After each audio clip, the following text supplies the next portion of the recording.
Die meting van risikobeheerparameters help organisasies om die doeltreffendheid van hul risikobestuurspogings te evalueer. Dit behels die monitering van spesifieke statistieke wat aandui hoe goed risiko's gemitigeer word.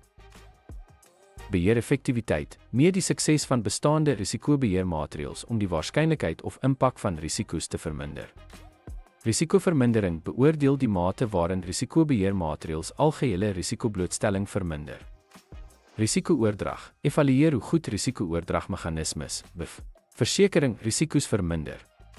Monitering, deurlopende assessering van risikobeheerparameters verseker dat versagtingsmaatreëls oor tyd effektief bly.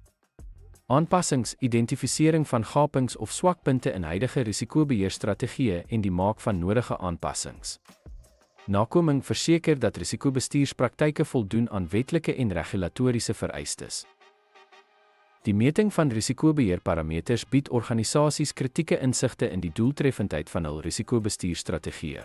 Dit help om risikobeheer en versagtingspogings voortdurend te verbeter.